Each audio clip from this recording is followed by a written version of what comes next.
A vibrant, clear, and peaceful spirit is the key to connecting with the negative universe and harnessing the energy of the negative universe.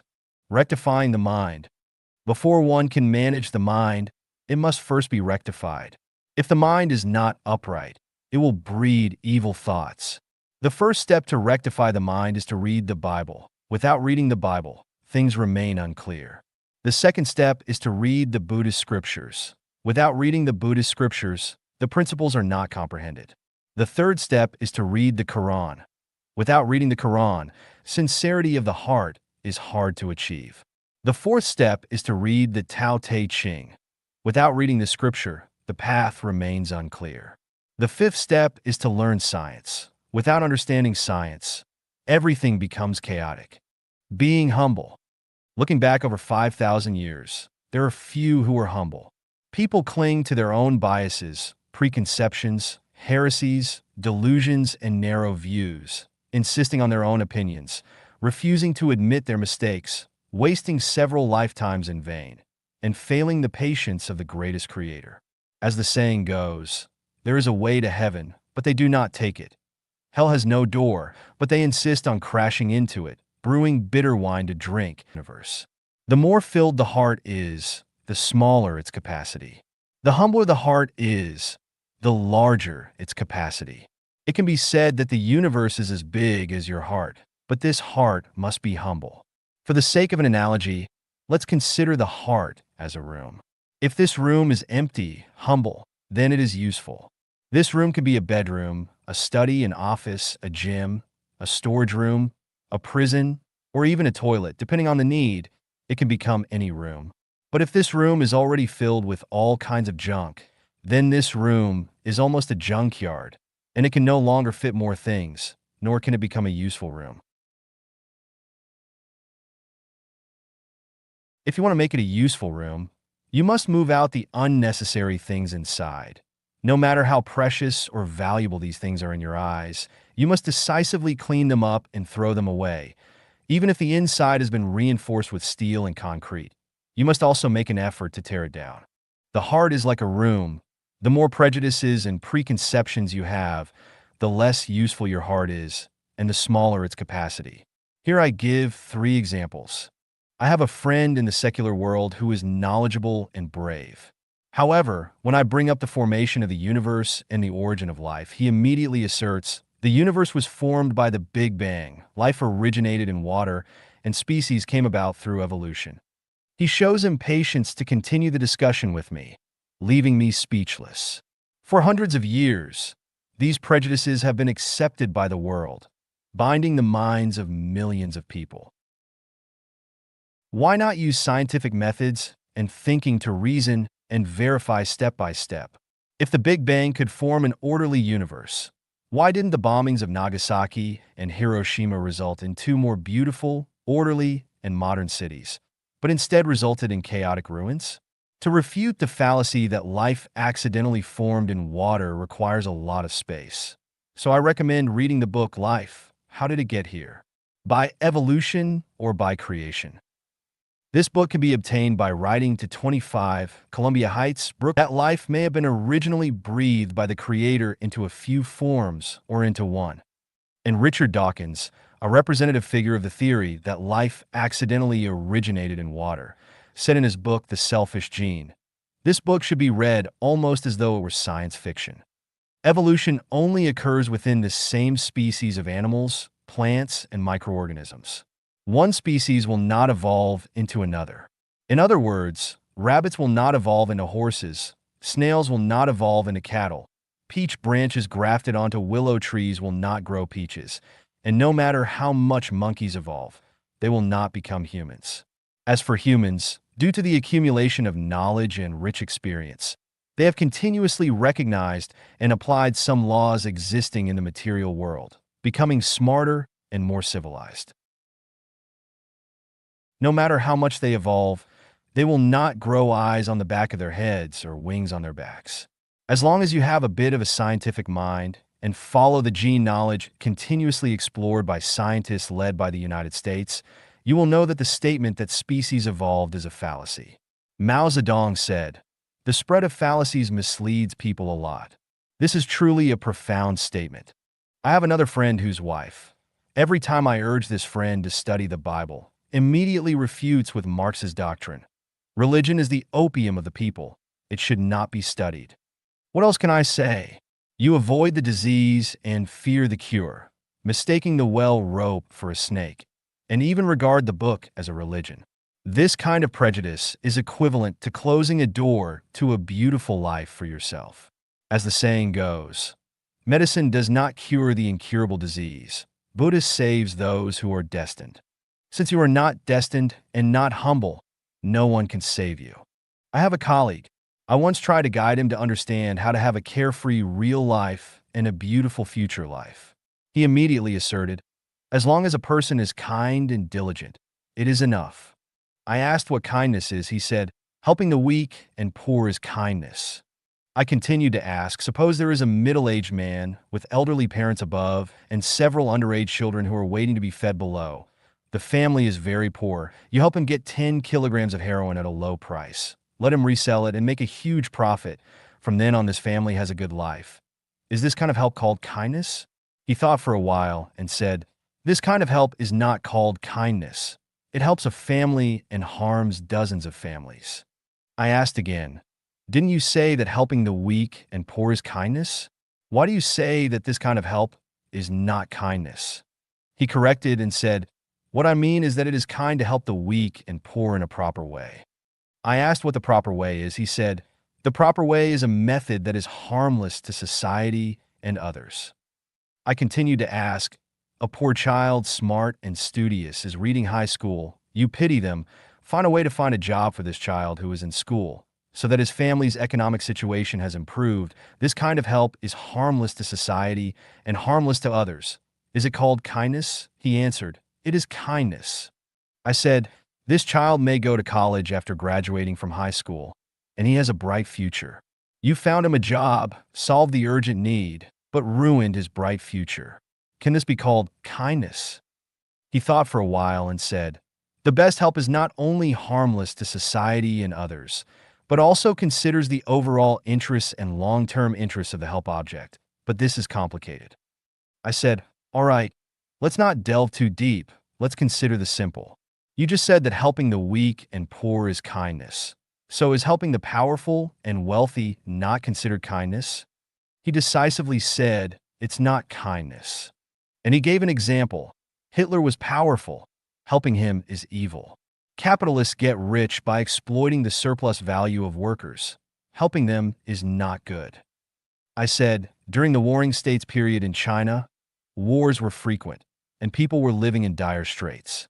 Some people helped the most powerful Qin state to unify China, thereby ending the wars, and the common people could rest and recuperate from then on. Can you say that helping the powerful is not an act of kindness? He thought for a while and said, if this powerful entity benefits the vast majority of people, helping it can also be said to be kind. I asked, the United States is the most powerful in the world today. If we help it to unify the globe, unify the currency, eliminate the military expenditures of various countries, freely exchange various cultures, freely come and go, and avoid many disputes, would you say this kind of help is considered kindness? He laughed heartily and answered, this is a political issue. It's hard to say. Hard to say. I continued to ask, does help also have a nature attribute? Is there political help, economic help, humanitarian help, cultural help, human rights help, military help? If divided by attributes, which kind of help is considered good? He immediately waved his hand and said, this is too complicated. I smiled and said, let's not talk about the complicated ones. You said that helping the rich is not good. Suppose there is a place in Africa where people have no shoes to wear. Someone helped a big capitalist in the UK to set up a shoe factory in this place. From then on, the products of this place have increased in value. Some local people have entered a relatively civilized factory to work, started to contact machines, learn language and text. This remote place has a road to other tribes. And more importantly, people have shoes to wear, gradually leaving the primitive way of life and moving towards civilization. Do you think this kind of help is not good? He thought for a long time before saying, "This kind of help is colonial in nature, but from a long-term perspective, it is good for the development of Africa and the people of Africa, and it can also be said to be good." I laughed and asked, "So you say helping the weak and poor is good, is the sentence correct?" He suddenly woke up, punched me on the shoulder, and laughed and said, "You deliberately beat around the bush to make me fall into your trap." After a pause, he sighed and muttered to himself, "Ah, it is really difficult to define goodness clearly. The greatest benevolence appears indifferent. The greatest kinship shows no favoritism. The greatest goodness appears evil. The greatest evil appears good." After a moment, he suddenly stood up, faced me, and said decisively, "No matter what, killing is always evil and not kind." He looked as if he had finally found an invincible truth. I stared into his eyes and gave an example. There was a 9-person squad that was sent thousands of miles away to a place heavily surrounded by enemy forces to rescue people on a quiet night. Midway, they were discovered by the enemy. During the firefight, one of them was seriously injured and could no longer walk. The squad leader had no choice but to shoot this comrade to death. If he didn't kill him, the angry enemy would hack him to death. He would suffer torture and pain. If he couldn't stand the torture, he would reveal the action plan of this 9-person squad, and then the whole army would be wiped out. Do you say this kind of killing is not kind? For example, an old and frail person, suffering from a terminal illness, in unbearable pain, decided by relatives and doctors, was mercifully given a lethal injection. The old man peacefully closed his eyes and ended his life. Do you say this kind of killing is kind? I spoke slowly, and his face gradually changed from a happy look to a puzzled look. He suddenly sat down on the edge of the bed. I knew that if I asked again at this time, I would definitely provoke his anger. I quickly lay on the bed, turned my back, and casually picked up a reader published by Gansu Province, China, and started reading. I disrupted his good feelings and values, which was undoubtedly a blow to his head. At this time, I only heard him panting heavily. I knew that war was imminent. I held my breath and quietly read the book. Just then his younger brother brought a bowl of braised pork for us to eat. As soon as he saw the food, he came back to his senses and shouted, "Damn, eating meat should always be good." He casually picked up a piece of meat and put it in his mouth. I lay still without moving and responded to him, "What about eating human flesh?" He probably choked or got something lodged in his throat, and he abruptly spat out the meat in his mouth, bellowing, "You're utterly inhumane." When we talk about eating meat, we're referring to the meat of birds and beasts. How can it involve eating human flesh? Humans are sentient beings that can think and feel pain and pleasure. The cruelest act is to consume human flesh. I turn to ask again, what about eating dog meat? Dogs also have a spiritual nature and can understand human emotions. They are loyal friends to humans. They guard homes, provide comfort to lonely elderly people, can herd, and avenge their masters. Isn't it cruel to eat their meat? He was taken aback, seemingly enlightened, squinting his eyes, and whispered, "It's best not to eat dog meat." What about horse meat, beef, chicken, pork, etc.? I continued to ask.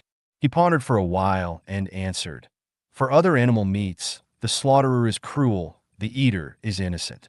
So are you saying that those who manufacture guns and missiles are cruel, but those who use these weapons to kill are kind?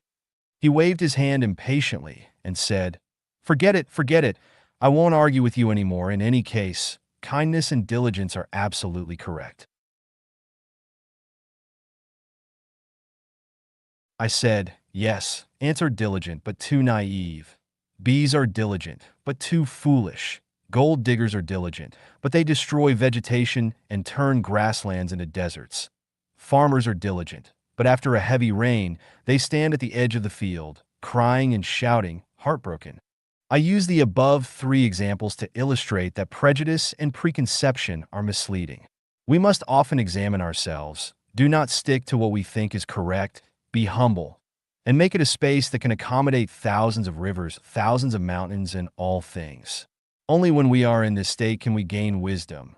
Know that there are indeed the 1,000-year world, 10,000-year world, and the Elysium world, Find the way to the high-level space of life. Know that if seeking to be celestial, one will fulfill his wish so as to appreciate the infinite scenery of the fairyland.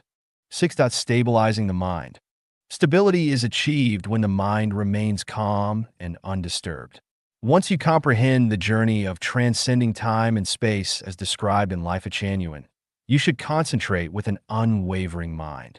Even when dealing with a myriad of mundane affairs, one should simply adapt to the circumstances.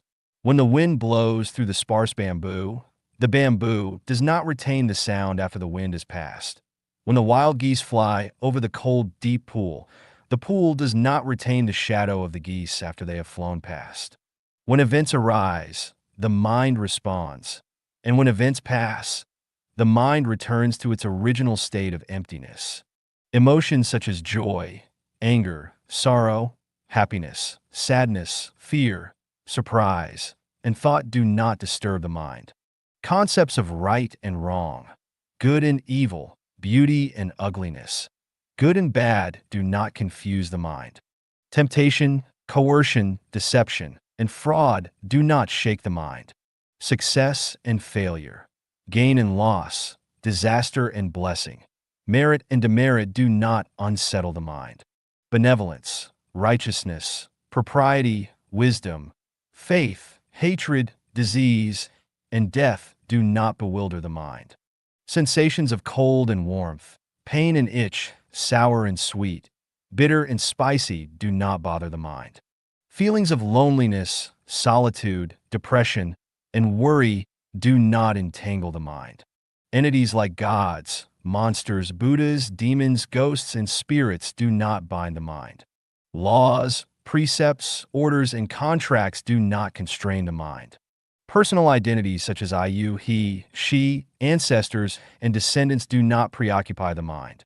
Worldly desires like fame, wealth, status, beauty, and treasure do not ensnare the mind.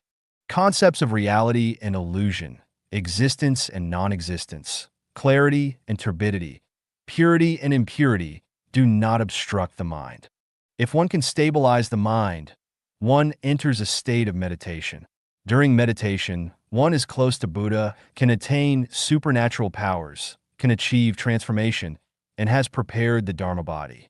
In this state, one can ascend to the 9 heavens to grasp the moon. One can descend to the 5 oceans to catch turtles. 7. Purifying the mind. Water has a source, trees have roots, humans have hearts, hearts have spirits, spirits have gods, gods have masters, and masters have an origin. In the positive and negative universe, there is no water without a source, no tree without roots, no human without a heart, no heart without a spirit, no spirit without a god, no god without a master, and no master without an origin. If the source is turbid, the water will be muddy. If the root is rotten, the tree will wither. If the heart is polluted, the person will be lost. The heart originates from the spirit, with the heart and spirit resonating and vibrating at the same frequency. A single thought of the heart-spirit can connect everything. The spirit is like a large broadcasting machine, constantly sending information from the divine to every space and corner of the universe. The heart is like a small receiving machine, ceaselessly receiving information sent from the universal spirit. However, if the heart is impure and tainted, it is like a rusty receiving machine, unable to receive instructions from the spirit. Even if it can receive a little, it will be intermittent and filled with static, too much noise, and incomplete instructions. Then you will be at a loss, leading to an unpredictable life. What I mean by fragrances attract butterflies to flowers, and consciousness flows freely when your heart is at peace. No diseases will bother you when your heart and body are clean, and pure hearts will be frequented by celestial beings, is exactly this. Factors leading to impurity of the heart. Blasphemy against God makes the heart impure. Evil thoughts make the heart impure. Delusions make the heart impure. Unrestrained greed makes the heart impure. Desiring for undue advantages makes the heart impure. Deception and trickery make the heart impure. Nonsense makes the heart impure. Insulting gods and Buddhas makes the heart impure. Disrespecting parents makes the heart impure. Fighting and robbing make the heart impure. Ambiguous thoughts make the heart impure. An unclean body makes the heart impure. Cheating and defrauding make the heart impure. A heart lacking kindness makes the heart impure. Ignorance makes the heart impure. If the heart is impure, it is hard for the heart to be calm. If the heart is not calm, it is hard for one to become a celestial being. 8. Ending the heart's worries. The divine spirit gives me life, and the heart brings about my demise. When the heart arises, the true nature perishes. When the heart perishes, the true nature manifests. Ending the heart's worries is based on doing your best to reach a state of no mind. Although the body exists in the world, the heart remains untainted by a speck of dust, thereby achieving the state of no form of self, others, living beings, or lifespan. This transcends the realm of desire and the realm of form, entering the formless realm, laying the foundation for advanced cultivation of refining one's nature. To achieve the end of the heart's worries and the state of no mind, Taoism offers a poem, Song of No Mind, which can lend a hand. Song of No Mind, translated by Thomas Cleary. How laughable my mind, like a stubborn fool. Restlessly it rises and falls, allowing things to be settled by chance. It neither understands cultivation, nor commits sin. It never benefits others, nor benefits itself. It neither observes discipline, nor adheres to taboos. It neither knows propriety and music, nor practices benevolence and righteousness. When asked what it can do, it knows nothing at all. When hungry, it eats. When thirsty, it drinks. When tired, it sleeps. When awake, it walks. When hot, it wears light clothes. When cold, it covers with a quilt. It has no thoughts, no worries. No joy, no sorrow. It has no regrets, no schemes, no intentions, no ideas. Life and death, honor and disgrace, are but travelers' inns. Trees and birds can also be like this, coming without hindrance, going without restraint. It neither avoids nor seeks, neither praises nor blames. It neither hates ugliness, nor admire beauty. It neither seeks quiet places, nor avoid noisy ones. It does not talk of others' wrongs, nor boast of its own right. It neither respects the noble, nor despises the humble. It treats love and hatred, big and small, inside and outside, joy and sorrow, gain and loss, respect and insult, with equal simplicity and ease. Its mind does not see dualities. It is even and calm.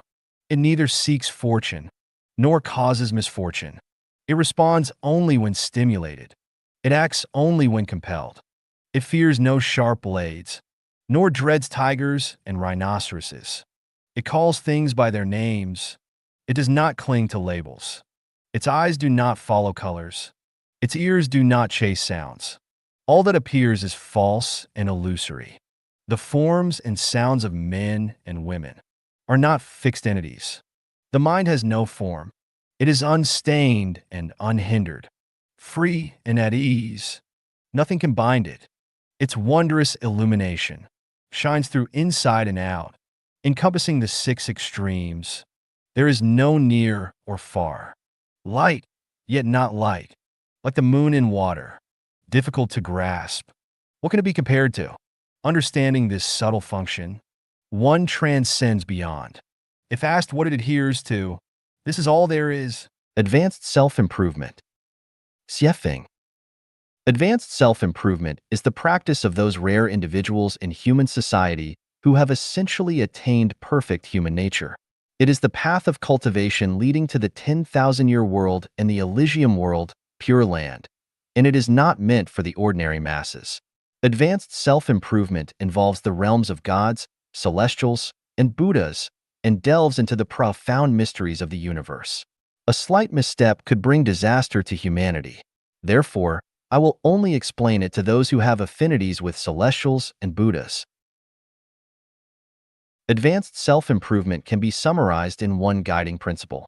As long as you recognize that the world is faultless, all faults lie within us, you can enter the realm of advanced self-improvement. The above is about self-improvement. Now, let's begin the self-cultivation. Advanced cultivation.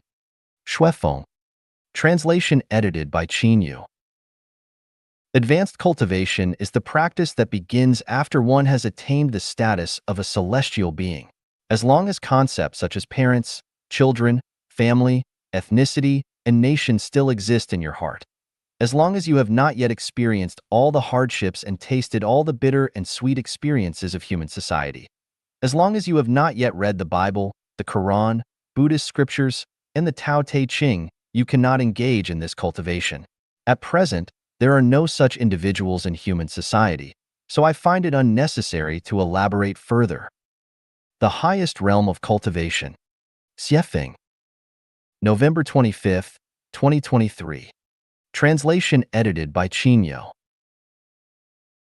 The following story, I have forgotten its source, perhaps it was told by my English Bible teacher more than 20 years ago, or maybe I read it in the American Reader's Digest. An elegant lady was walking on the street when suddenly she was knocked down by a man riding a bicycle. The man quickly helped her up, repeatedly saying, "I'm sorry," while the woman, shaking off the dust from her body, calmly said, "I'm sorry. It was me who blocked your way." When someone is knocked down from behind, they would typically either sternly reprimand the man or demand hefty compensation for the mental and physical injuries. But this woman not only did not get angry, blame, or demand anything, she calmly said, "I'm sorry. It was me who blocked your way." Her words implied that the man was right, and the one who was knocked down was wrong. What kind of realm is this? I believe this is the highest realm of cultivation, and cultivators should take this lady as a role model. Over 30 years ago, on a road in Yuzhong County, Lanzhou City, where there were very few vehicles, I suddenly heard the emergency braking sound of a truck from behind. Turning around, I saw the truck driver sticking his head out of the window and shouting loudly at a man riding a bicycle, "Are you looking to die? Damn it!" This driver was full of anger, and if the bicycle had blocked his way, a simple honk would have sufficed as a warning. There was no need for such cursing. This behavior is definitely not characteristic of a cultivator. Cultivators adhere to certain ethical standards. They refrain from scolding, hitting, hurting, annoying, harming, or provoking others. They communicate kindly and behave appropriately. If they can acknowledge their own mistakes and give credit to others, then they are cultivators with a certain level of spiritual maturity and mental breadth. If they are willing to sacrifice their own honor, dignity, property, status, or even their lives to protect the honor, dignity, property, status, or lives of others, then they have reached the highest realm of cultivation. Inevitability. Xiefeng. Each of us is like a rough stone. Only through cutting and polishing can we form useful gemstones of certain geometric shapes. Cultivation and practice are akin to this cutting and polishing process. To cultivate and practice, one must first understand oneself. Only with a comprehensive understanding of oneself can one know how to cultivate and practice. To enter the kingdom of freedom, one must first understand the kingdom of inevitability. So, what is inevitability? Inevitability. The world is vast, with myriad phenomena, dazzling and complex, unpredictable, bewildering, and seemingly endless. From the movement of celestial bodies, the ever-changing weather, the chirping of insects and the singing of birds, the growth of grass and the blooming of flowers, to the vicissitudes of life, the rise and fall of nations, the prosperity and decline of human affairs, and the afflictions of illness and disaster. Everything appears to be random and impermanent, yet it is all governed by an underlying order of inevitability. Inevitability is the order of the universe, and the order of the universe is inevitability. The vast stars, each inevitably moving within their respective star systems and clusters, following predetermined orbits with certain directions and speeds. Some, upon reaching a certain point in space and time, are inevitably pulled off course by other gravitational forces, becoming meteorites, burning across the vast sky, adorning the firmament. The rise of winds and waves, the ebb and flow of tides, the ascent of clouds and descent of rains, the drifting of snow and the shrouding of mist, the rumble of thunder and the flash of lightning, the roar of tsunamis, the rampage of typhoons, the eruption of volcanoes, the splitting of earthquakes, the flooding of rivers, the engulfing of sandstorms, the disappearance of birds, the appearance of dawn and dusk, the manifestation of rainbows, the occurrence of solar and lunar eclipses, the changing of seasons. All are inevitable consequences of the Earth's movement, the sun's heat, the moon's gravity, and human activity. The migration of migratory birds, the hibernation of frogs and snakes, the morning song of the larks, the crowing of roosters at dawn, the proliferation of insects, the propagation of bacteria, the sowing in spring and the developing in summer, the harvesting in autumn and the storage in winter, the winding of vines, the fragrance of osmanthus trees, the blooming and withering of flowers, the sunflower's orientation toward the sun. Everything is an inevitable result of the passage of time. The drifting of continents, the fissuring of the Earth's crust, the melting of snow-capped mountains, the disappearance of small islands, the redirection of rivers, the landslides of mountains, the heightening of peaks, the weathering of rocks, the crisscrossing of gullies, the shifting of sand dunes, the emergence of springs from rock crevices, the cascading of waterfalls, the transportation of sand by rivers, the formation of deltas. Everything is an inevitable consequence of the Earth's movements. The disappearance of early empires like Egypt, Mesopotamia, Babylon, Persia, Greece, Rome, the Third Reich, and colonies gradually fading away, the emergence of the United Nations, the budding of the European community, the global circulation of the US dollar, the global spread of English, are not man-made but rather inevitable outcomes of historical development. Caesar and Alexander have departed. Qin Shi Huang and Genghis Khan are gone. Napoleon and Hitler are no more. Stalin, Roosevelt, Mao Zedong, and other great figures of their time have also disappeared. 1,000 sails pass by the wrecked boat. 10,000 trees spring up in front of the sick tree. This is the inevitable progression of society. The disappearance of those riding donkeys to visit their parents' home, the emergence of automobiles, the end of transporting goods with hand-pulled carts, replaced by trucks, the retreat of bows and spears, the dominance of machine guns and missiles, the limited vision of reconnaissance soldiers, replaced by spy satellites in space, the slowness of abacus beads, the emergence of computers, the exponential expansion of information and knowledge, the ubiquity of CDs and computer networks, the inefficiency of manual labor, taken over by a plethora of modern machines, the large margin of error in manual operation, the advent of robots. These are inevitable consequences of human survival competition. The offspring of close relatives often suffer from mental disabilities. Promiscuity leads to sexually transmitted diseases. Excessive drinking and eating cause digestive discomfort. Irregular living leads to physical weakness and fatigue. Indulgence in excessive drinking and eating leads to various diseases. Nonsense talk brings misfortune close at hand. Confused thoughts lead to headaches and mental fatigue. Disasters strike unexpectedly when taboos are ignored. Pent-up emotions lead to cancer. Twisted thoughts lead to heart disease.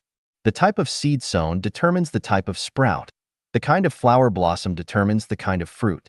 The human body is like a complex computer. Whatever content is inputted will result in corresponding feedback. This is the inevitable program. 10 months of pregnancy, 1 day of delivery. Youth arrives, menstruation flows. Childbirth, continuous breastfeeding. Men grow beards, women develop clitorises. Menopause arrives, menstruation ceases. Aging, decline of the body, wrinkled skin.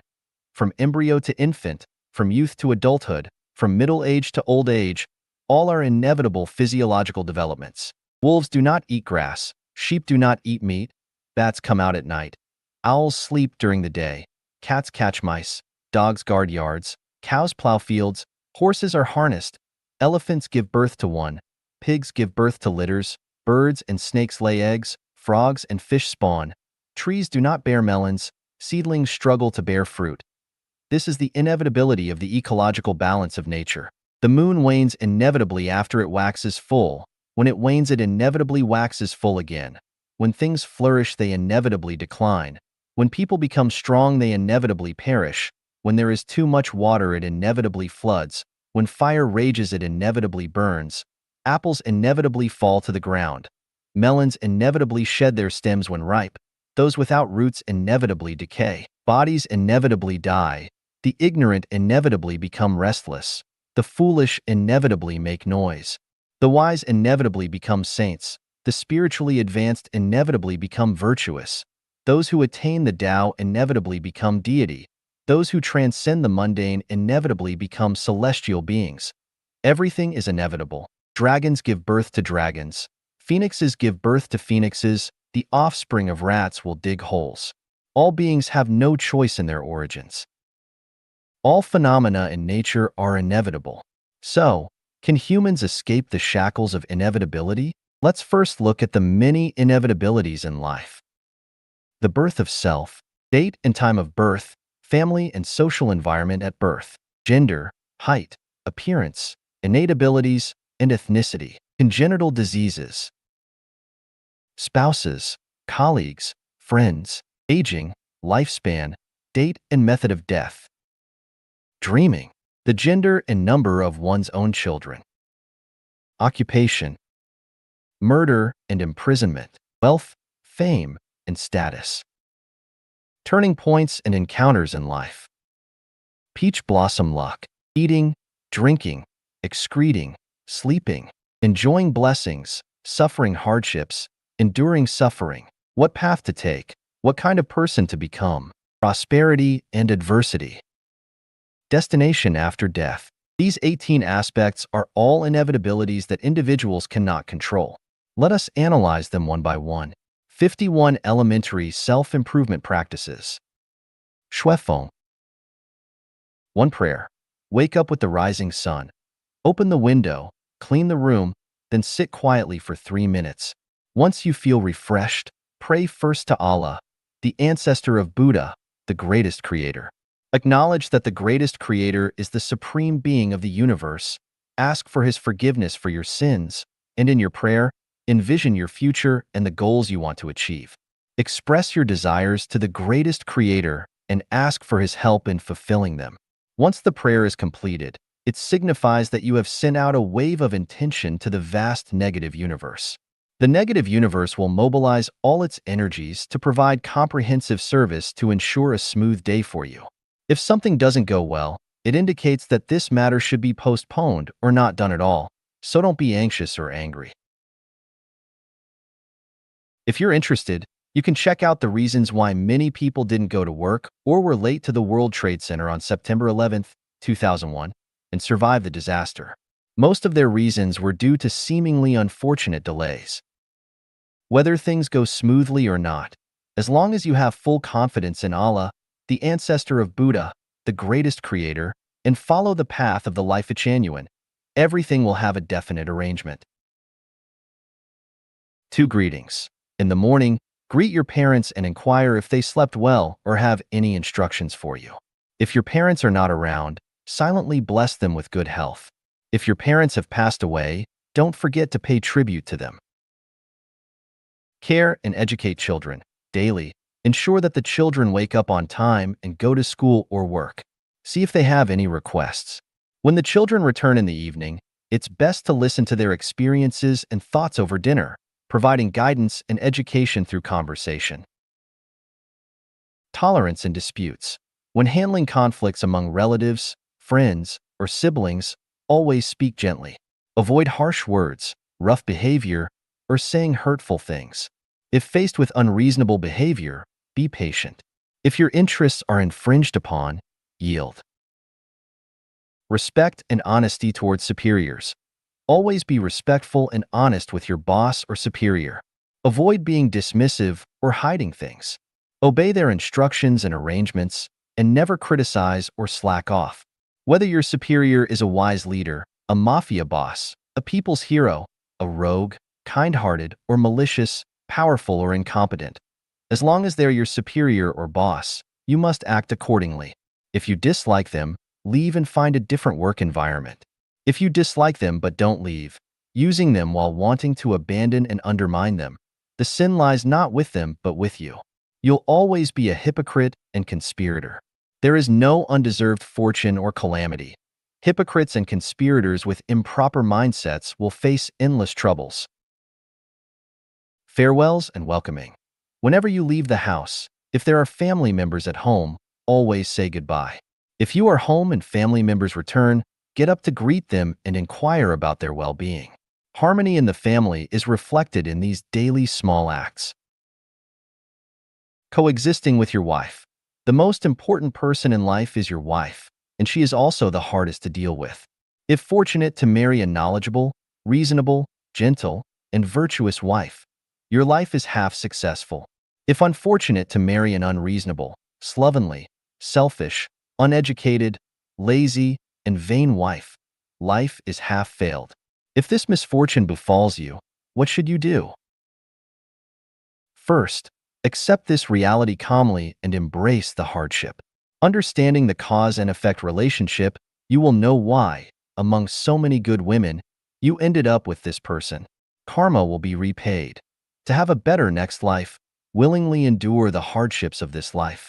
The more hardships in this life, the better the next. Second, don't try to change her. A leopard can't change its spots. After death, the soul goes its separate way. Life is short. Don't waste time on futile efforts. Third, don't pursue divorce. Bear your own sins. Don't pass them on to others. If you don't suffer this sin, you will suffer another. The process of suffering is the process of self-improvement and achieving fruition. Don't give up the chance for the negative universe to test you. If she wants a divorce, happily compensate her and let her go with a smile. Finally, don't argue or fight. When she is hysterical and unreasonable, just pretend there is an annoying frog croaking beside you. When she has an affair or seeks pleasure outside, pretend to be deaf and dumb, as if you were raising a pig. When she does no housework and expects to be served, silently endure without complaint. When she is addicted to gambling or dancing, inform relatives and friends, then live separately with her. When she uses violence or brandishes weapons, knock her out with one punch.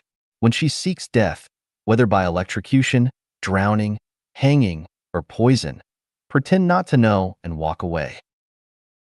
Coexisting with your husband. A man fears choosing the wrong profession. A woman fears marrying the wrong man. Marrying an ambitious, diligent, healthy, understanding, and affectionate husband makes a woman's life 80% happy. If unlucky to marry a dabbler, what should you do? First, recognize that no one is perfect, and there is no perfect husband in the world. Enjoy the good half of him and endure the bad half. For example, don't expect a man with great ambition to take care of household chores. He won't have the time and energy if he doesn't exploit you. Don't expect a multi-talented man to bring a peaceful life to the family. Don't expect a handsome and charming man to be completely loyal and not flirt outside. Don't expect a wealthy man to bring a regular and worry-free life. Don't expect a man with a strong career ambition to have leisure time for romance. Don't expect a man who brings you sexual pleasure every night to avoid physical labor and study deeply. Don't expect a sedentary, pot-bellied man who reads and writes to bring sexual satisfaction. Don't expect a rough, bold, and powerful man to understand your delicate emotions. Don't expect a man who is always around, worried about your every frown or fever, to achieve great success. Don't expect a man who is meticulous with housework to become prominent. Don't expect a knowledgeable and scholarly man to avoid criticizing and directing you. Don't expect a man who brings a peaceful and harmonious family atmosphere to be socially adept and responsive. Whether a woman is happy depends on the type of husband she marries. Whether a man is successful depends on the type of wife he marries. The greatest damage to human nature and the biggest constraint on personal freedom comes first from spouses. There is no perfect marriage or ideal spouse combination. Once you recognize this, you can accept unpleasant realities calmly and sincerely. Women should start their self-improvement by learning not to depend on men emotionally to have hope of becoming a celestial being. The American sex symbol Marilyn Monroe committed suicide at 36 not because of lacking other things, but because of lacking a man she could truly rely on emotionally. If she had turned her mind to other spaces, she wouldn't have had that ending. Thus, women should begin their self-improvement by not relying emotionally on men. Less TV, idle chat, and newspapers. More reading. In today's world, With advanced communication and vast information, the more you know, the deeper you get involved, and the harder it is to calm your mind. Roughly analyze, and how many of the 100 pieces of information are valuable to you? Most information not only fails to benefit you, but adds to your worries, fears, and anger. TV and newspapers are your main information sources and the culprits for your inability to stay calm, so it's wise to watch and read less. Idle chat, especially with common folks, has more harm than benefit. Idle chat is nothing more than gossiping about others, discussing trivial matters, praising some, criticizing others, talking about who got lucky, who had bad luck, whose wife had an affair, whose husband is unfaithful, where to make money, how to get promoted, who is scheming, who is morally corrupt, and so on. It's often baseless, speculative, and detrimental to your mind. However, chatting with wise or celestial people is highly beneficial, akin to learning from 10 years of study in one conversation. The key is that if you lack certain cultivation and qualities, wise or celestial people won't waste their time chatting with you. More reading refers to reading books beneficial to physical and mental health, enlightening wisdom, cultivating temperament, encouraging progress, and depicting the truth, goodness, and beauty of life. Generally, this means sage books, popular science readings, and books on spirit, physiology, and psychology. Avoid books that corrupt the mind, focus on schemes, incite desires, and spread bizarre tales. Magazines should be like Reader's Digest or Reader, avoiding vulgar, obscene, privacy-invading, sensational, and flamboyant ones. Filial piety is the foremost of all virtues, and lechery is the greatest evil. Men, aside from their spouse or a prostitute, should not touch any other woman. There are no women who come without consequence, especially those of different generations, significantly older or younger, or those from respectable families. Such actions not only bring bad karma in this life, but will degrade your soul to the level of animals in the next life. If you have already committed such acts, immediately turn back and sincerely repent to Allah, the ancestor of Buddha, the greatest creator, with heartfelt remorse. Always remember, filial piety is the greatest virtue, and lechery the greatest sin. Treat people with sincerity and without precautions. Imagine that everyone in the world is good. No one intentionally wants to harm you. Even if you have been deceived or taken advantage of before, maintain this mindset. It is better to be deceived 1,000 times and remain sincere than to become distrustful. Do not doubt your parents' love, your wife's fidelity, your children's respect, your friends' loyalty, your subordinates' intentions, your boss' motives, your colleagues' goodwill, your competitors' strategies, your neighbors' actions, or small vendors have deceitful schemes, and so on. Do not compete with others.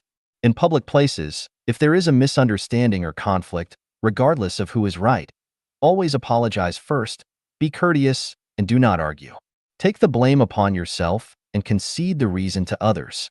For example, if someone on a bicycle collides with you, apologize for blocking their path, even if you are injured. Do not expose others' secrets, point out their shortcomings, criticize their faults, or discuss their mistakes. Do not seek advantages, and do not pick up lost items. Do not exploit others' misfortunes to gain benefits, take advantage of their unpreparedness to harm them, deceive the honest, or bully the kind-hearted.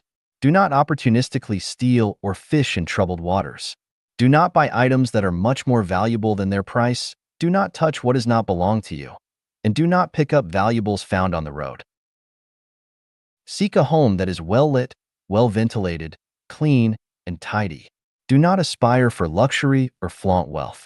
Refrain from hoarding treasures or money at home to prevent arousing jealousy, covetousness from thieves, robbery, Taoist practices, gambling, martial arts, sorcery, performing arts, stock speculation, stamp collecting, theft, and begging. Do not learn these petty skills yourself, but do not belittle or mock those who practice them. Respect others' choices. Treat the world as one family and spread love globally.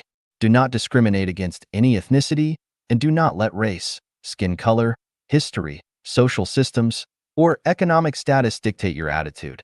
Similarly, Do not harbor resentment towards people from developed capitalist countries because you feel compassion for those in poor areas. This way, you can peacefully enjoy life anywhere in the world. As long as your existence does not harm others, animals, or plants, no disaster or misfortune will befall you.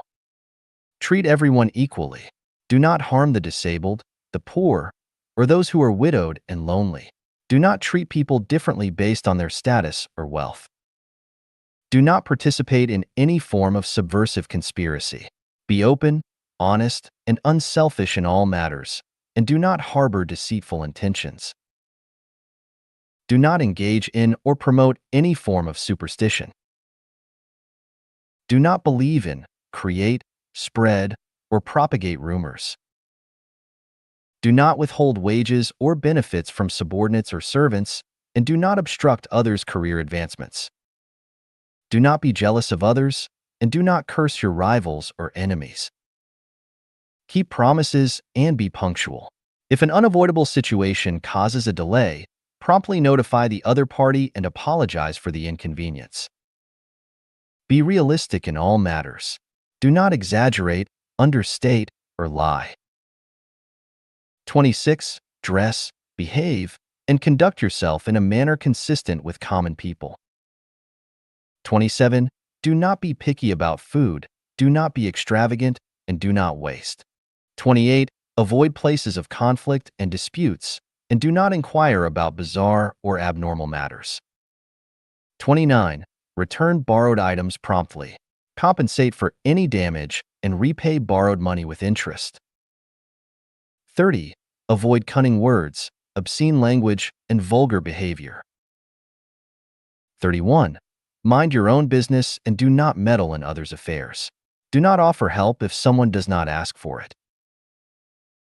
32. Repay kindness, forget grievances, and do not seek revenge. Do not keep track of the favors you have done. 33. Do not indulge in banquets or parties, and do not stay too long at friends' or relatives' homes. 34. Do not abuse domestic animals, and do not kill animals indiscriminately. 35. Maintain personal and public hygiene. Do not spit, urinate, defecate, or litter indiscriminately. 36. Avoid smoking, drink less alcohol, do not use drugs, minimize medication, do not donate blood, avoid blood transfusions, do not consume blood or blood-containing meat, and do not commit suicide or self-harm. Do not celebrate birthdays, indulge in ostentation, gamble, or steal. 37. Respect heroes, but do not aspire to be one. We are all ordinary, humble people who are often overlooked and forgotten. Do not have aspirations of becoming a hero. 38. Do not rely on others, including family members. Live independently and face death without fear if living becomes impossible. 39. Do not desire, covet, scheme, or fight for benefits that do not rightfully belong to you. 40. Do not strive to be a good person, a bad person, a saint, or a villain. Live according to your nature, not according to societal value standards. 41. Do not take on burdens beyond your strength, and do not advise others if your words lack weight. Do your best in all things without being extreme. 42. Do not blame heaven and earth, parents, children, siblings, or friends, and do not hold grudges against those who have harmed you. 43. Avoid borrowing money, unless it's absolutely necessary. 44. Appreciate and praise all the beauty around you. The weather, scenery, people, attire, sounds, language, music, singing, objects, homes, and environments. 45. Regardless of the severity of harm or grievance, don't resort to litigation lightly. Try to resolve matters personally. 46. In formal settings, dress appropriately. Men should avoid exposing their chests or wearing only underwear in the presence of women. Women should express their beauty, elegance, and grace through their temperament, appearance, and stature, without inciting sexual desire in men. 47. If you have a contagious disease, Make sure to isolate your utensils, food, and space to prevent transmission to others. 48. Commit to working 8 hours a day. Whether the work is physical, mental, or a combination of both, whether it's for earning money or for leisure, whether you are wealthy or poor, you should engage in work or be active for 8 hours each day. Work is not only a means of survival, but also an effective way to maintain health and vitality. It is essential for achieving a perfect character. 49. Rest on Sundays. This is not only necessary for rejuvenation, maintaining health, and enjoying life, but it is also a commandment from Allah, the ancestor of Buddha, the greatest creator. On Sundays, relax both your body and mind, and spend the day leisurely with family and friends. Couples should not restrict each other. If the wife likes to watch movies while the husband prefers to read at home, they should follow their own preferences. If the husband likes to invite friends over while the wife wants to visit her parents, the husband should not force the wife to stay at home to serve the guests. Sunday is a day of freedom for everyone, and no one has the right to take away this freedom. Not only should couples respect each other's freedom, but so should parents and children, friends, and colleagues. There is no need to sacrifice freedom to accommodate anyone insincerely on Sundays. No matter how important a matter is, it should be postponed until the following week. Sunday, also known as the Sabbath, is a day for everyone to stop working and go to church to praise and thank the greatest creator and to listen to teachings. My suggestion is to follow your heart. If you want to go, then go. If not, don't. As long as your faith is firm, you have the greatest creator in your heart, and you practice the requirements of Allah, the ancestor of Buddha, the greatest creator, in your daily life, it is enough. 50. About eating meat. Buddha does not advocate eating meat. The Bible mentions that meat is permissible, but some animals' meat is unclean and should not be eaten, including camel, rock badger, rabbit, pig, mouse, dead birds, dead animals, animals with wings and four legs, water creatures without fins and scales, birds like eagles, vultures, ravens, ostriches, storks, herons, bats, reptiles like lizards, geckos, snakes, centipedes, and millipedes. The view of Life Genuine is that if you want to become a Buddha, you must resolutely not eat meat. If you want to go to the 1,000-year world, meat is permissible. Eating meat is a manifestation of unkindness and cruelty, but life is hard, and we must survive. It is acceptable to eat meat when necessary. Eating meat and killing life are two different things. Previously, I mentioned that eating meat is akin to harming life from a spiritual perspective. Life consists of both physical and spiritual parts. Once an animal is killed, its spiritual body leaves, and the remaining meat is just a substance, no different from fruits and vegetables.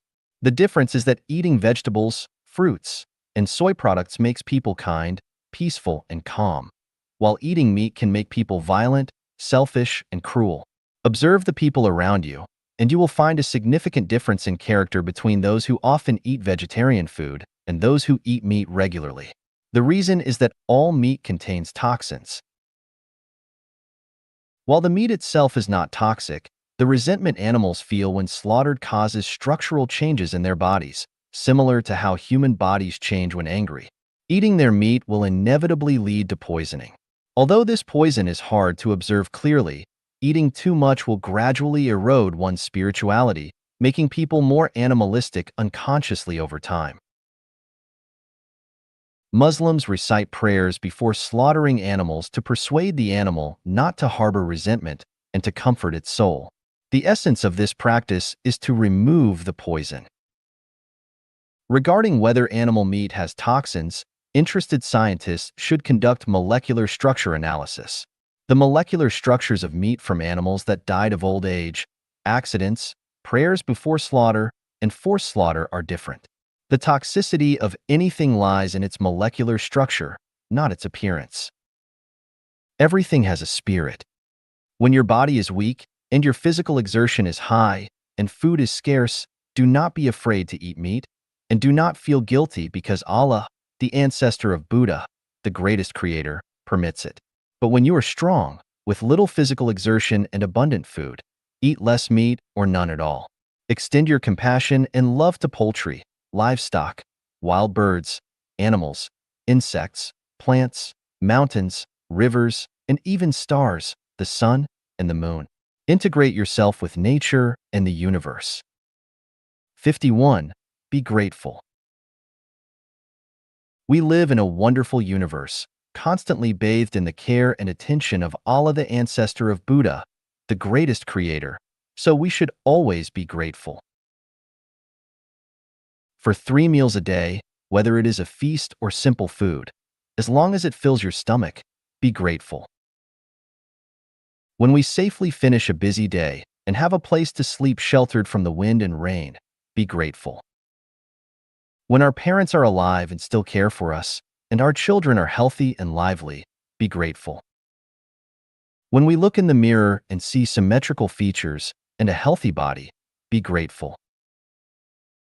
When we turn on the tap and see water flowing, use it to wash our face and brush our teeth, or scoop water from a stream to quench our thirst, be grateful. When we enjoy the sweet and delicious taste of watermelon on a hot summer day, be grateful. When we see blue skies, white clouds, sunrise, sunset, beautiful mountains, and flowing rivers, hear birds singing and cicadas chirping, be grateful. When we are in the fields, feeling the gentle breeze and feeling delighted, be grateful. When light rain nourishes the earth, flowers bloom in the wild, and vegetation thrives, be grateful. When we joyfully harvest the fruits of our labor, be grateful. When we gaze at the night sky, see twinkling stars and a bright moon, be grateful. When standing by the shore, feeling the sea breeze, hearing waves crashing, watching the sea undulate, with white sails dotting the horizon, invoking endless imagination, be grateful. When we wake up in the morning, breathe fresh air, see dewdrops, and watch early risers busy with life, be grateful. When snowflakes fall, covering the land in silver, and we chat by the fireplace, be grateful. What more could we be dissatisfied with? How could we not be grateful? All of this is given by Allah, the ancestor of Buddha, the greatest creator. We dedicate all our gratitude and glory to the almighty greatest creator. Sustained elementary self-improvement will surely enable us to achieve a relaxed, satisfying, peaceful, happy, and solidly ordinary life. Morning Sutra, Noon Sutra, Evening Sutra, Night Sutra. Shuifeng. To assist with self-improvement and cultivation, I have compiled a set of short scriptures that can help calm your restless mind and spirit. The text is as follows. Enjing. Morning Sutra. The vast, distant heavens know my heart. The myriad gods in the darkness know my name. The operation of the sun and moon is aware of my deeds. The mysteries of the universe are infinite and endless. Divine calculations hinge on a single heart. What the heart desires, so shall things be accomplished. Life is finite, but the operation of the Tao is infinite. Break through the 3 dimensions, elevate the spirit. In the wonderful fairyland, I roam freely. I act, in accordance with heavenly principles. Follow the natural course, water flows and forms a stream. Diligent every day, trees grow into a forest. Not arrogant, not impatient, the mind and spirit are tranquil. Not anxious, not angry, following the mandate of heaven and fate. Not seizing, not competing, enjoying peace. Do not yearn for or plot for glory and wealth. Do not judge or fixate on merits and faults. Stars follow their trajectory. I follow the Tao in my actions. Today I am ordinary. Tomorrow I am mediocre. 10 years of cold and heat, transforming stone into gold. After 50 years old, walking with the gods. There is hierarchy in heaven, and there is nobility and lowliness on earth. This is not determined by fate, but depends entirely on self-cultivation. Near the mountains, you recognize bird sounds. Near the water, you know fish nature. Worship Buddha to attain Buddha nature. Seek celestial and illusions become reality. The sky does not drop pies. Trees do not bear gold. To walk the road of happiness, you must be diligent every day. Among the myriad affairs of life, reading is the most important. Reading clarifies principles, doing things naturally succeeds. Next, seek good friends. Good friends are confidants. They help you find your way back when lost, turning loneliness into fairyland. Fame and fortune confuse human nature. Success and failure mix truth and falsehood. Right and wrong are not for me to judge. Good and evil are discerned by divine. Busy hustle does not equate to diligence. Pursuing desires makes it hard to understand life. Using cunning does not count as cleverness. Striving for victory wastes time. Heaven above, please see my heart. Today my heart is like a clear mirror, unstained by dust and impure emotions. Let birth, aging, sickness, and death take their course. Merits and faults do not weigh on my heart. I do not commit acts against heaven and reason. I despise deceit and trickery. Even if I live a life of poverty, with a clear mind and calm spirit, I will ultimately realize my wish. Noon Sutra, Xiefeng. Under the blazing sun, I toil in the fields, sweating profusely. It's not survival that compels me, but the pursuit of a beautiful life. I do not desire unexpected wealth, nor am I bothered by others' splendor. You busy yourself with delicacies, while I find comfort in simple meals that warm my heart. I do not seek physical beauty, unafraid of having a dark complexion or being slender. You indulge in elegance and charm, while I find health in simplicity and grace. I do not court high-profile guests, but find joy in gathering with neighbors over fragrant tea. You create storms and waves, while a single good friend brings comfort to my heart. I do not yearn for promotion or wealth, leading a simple life without worry. You rush around everywhere, while I diligently tend to my own patch of land. I cannot command the winds and rains, but I can raise pigs and sheep. You flaunt your power over others, but for me, peace at home brings happiness. The sun rises in the east, and it rains in the west. Spring thrives, and autumn fades. The young do not realize the sorrow of old age, exhausting themselves daily without rest. The mountains and rivers remain unchanged, but people are always in a hurry. What truth can they find in the end? 100 years pass swiftly, and the sun and moon mock my foolishness. The great river surges with magnificent momentum, while the small stream flows joyfully. The Kuanping soars high, its wings brushing the low-hanging clouds, while the oriole sings sweetly nestled in the forest. Everyone has their own life story. Why compare it with mine? You have your strategies to reach the heavens, while I have my little nocturnes. Gold is produced in the southern mountains, silver in the north. Why resent the heavens for unfairness? Whether riding horses or in carriages, one should act according to their station, and not blame parents for lack of cultivation. Children's success depends on their nature. Why scold them for not being bright? Neighbors and friends all have their own sufferings. Do not resent them for lacking true feelings. Wolves eat meat, sheep eat grass, mice hoard food in their storage, snakes and scorpions are busy. All these are heavenly arrangements. Why foolishly get angry? Half the day has passed. I ask my heart, have I harmed heaven, earth, or man? Revitalized, I continue my journey, and my life renews itself every day. Evening Sutra, Xiefeng. As night falls, people become weary, both body and mind exhausted, as if struggling. The numerous worries of the day, each one tormenting and hastening the graying of hair. In the evening, one should relax the body and mind, but the TV and phone keep ringing non-stop. Neighbors come over or call out for something. All our worldly disturbances scratching at the heart. Karaoke bars, dance halls, mahjong, paigao, and night markets flourish. Even casually picking up a magazine can incite and arouse emotions. Busy with worldly matters, families become strangers. Though under the same roof, your heart and mind remain unknown to each other. Supporting a family is truly not easy, and upholding the family honor is even more arduous. When asked why life is so full of suffering, Buddha smiles and answers, the root of all sufferings lies within the heart. The sea of suffering is boundless, and if the heart is confusing, it is because of the impurity of the six senses. When priorities are misplaced, both body and mind grow weary, and time slips away in ambiguity. Life is not about this. Being confused by appearances is meaningless. Bodhidharma traveled 1,000 miles to the east, bearing the true holy intent of the ancestor of Buddha. In the face of emotions such as hate or love, one must relinquish what needs to be relinquished. Embracing tranquility, indifference, and non-attachment, one advances in the Buddha's realm during daily activities. The Buddha's land is not an illusory realm. Its true forms reveal in the 33-dimensional space. Enlightening the mind and seeing one's nature is a daily practice. The journey to enlightenment and the true path of Bodhi begins.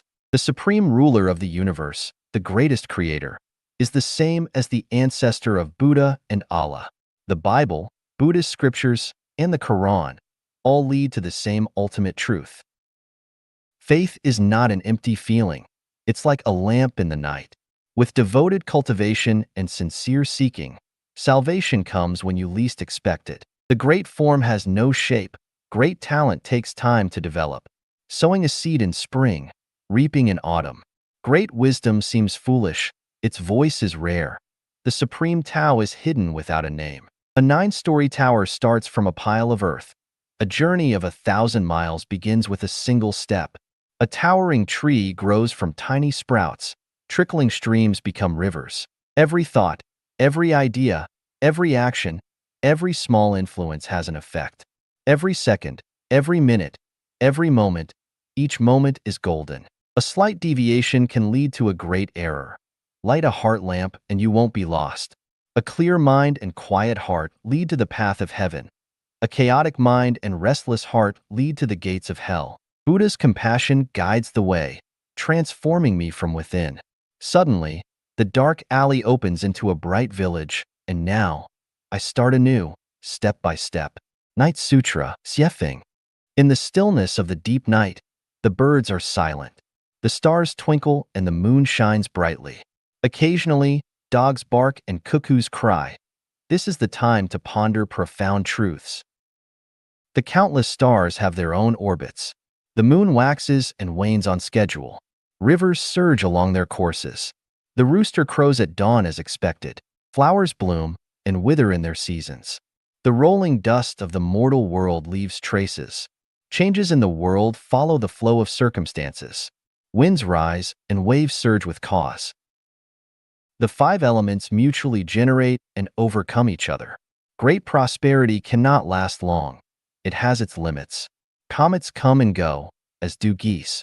Without coming and going, all would cease to exist. Joy and sorrow, partings and reunions, depend on fate.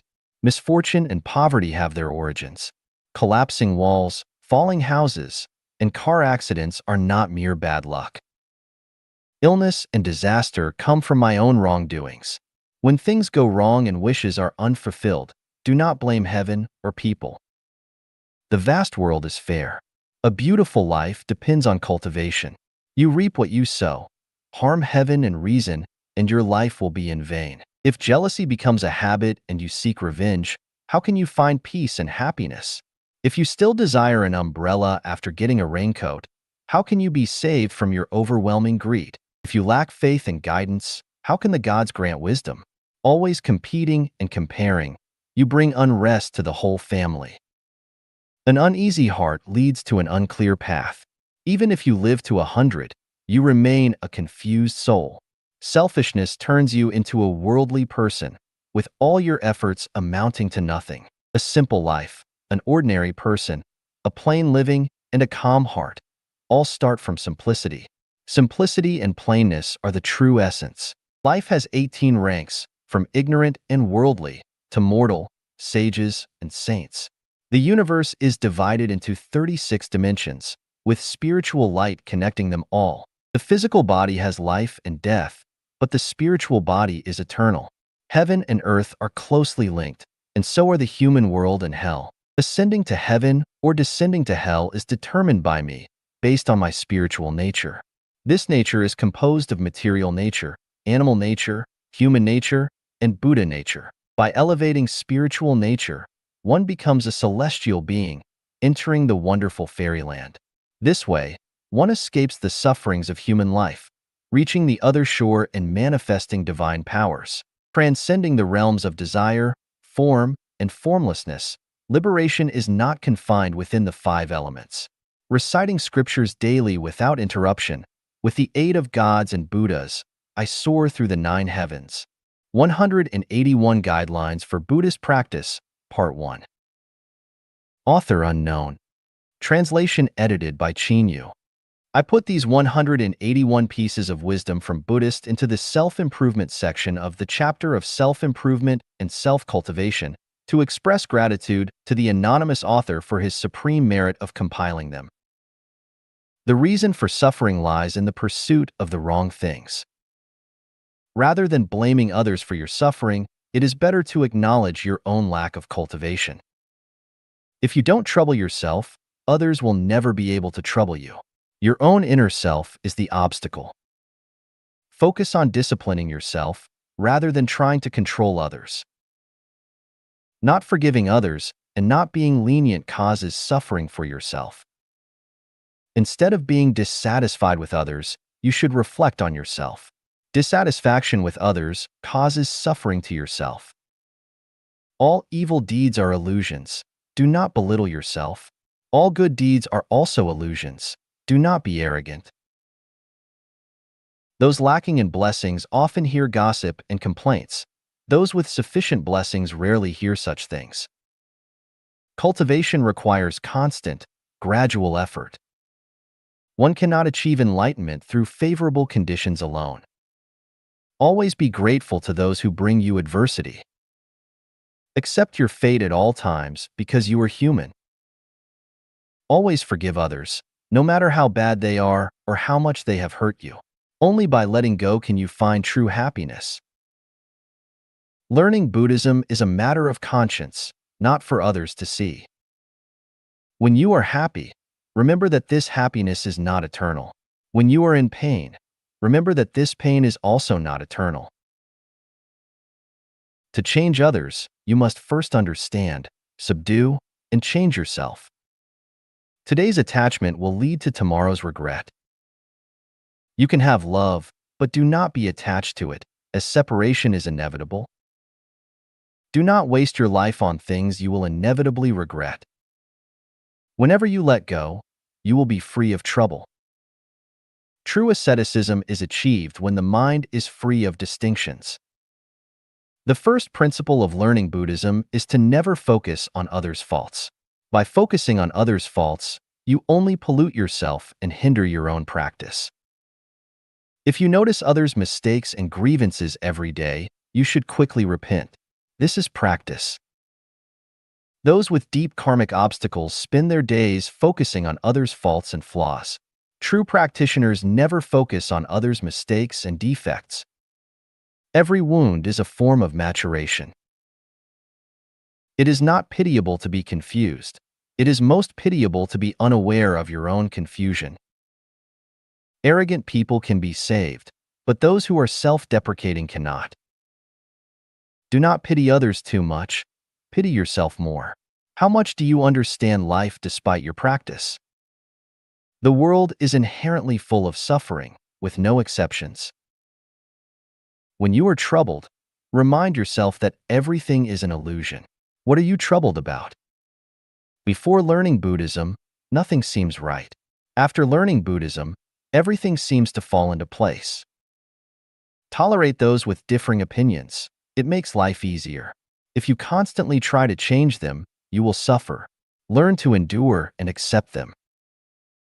Acknowledging your own greatness is the same as acknowledging your ignorance. Practice is about correcting one's erroneous perceptions. A doctor cannot cure someone who is destined to die, just as the Buddha cannot save those without karmic connection. If you cannot forgive others from the heart, you will never find peace of mind. A person who is filled with their own views and thoughts will never hear the voice of others.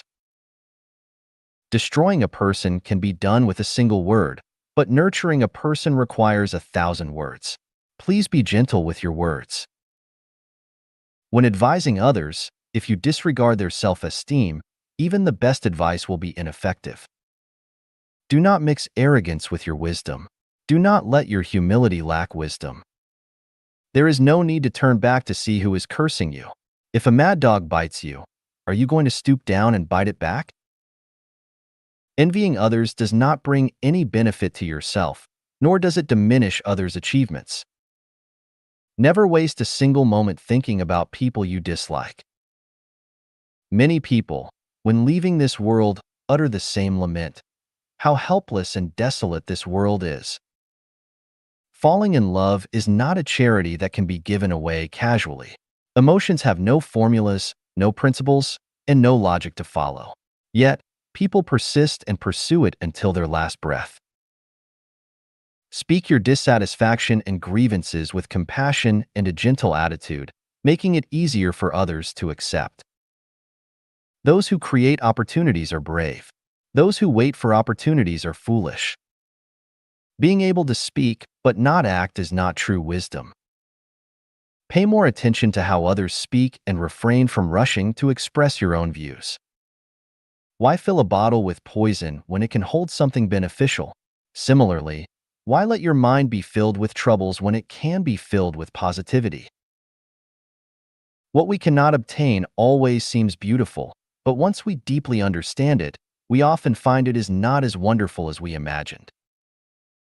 In this world, there is only diplomacy, not perfection. Practice requires patience, contentment with simplicity, and finding joy in solitude. Living another day is a blessing and should be cherished. When I cried for not having shoes, I realized some people do not even have feet. Paying more attention to others means less attention for self-reflection. Do you understand?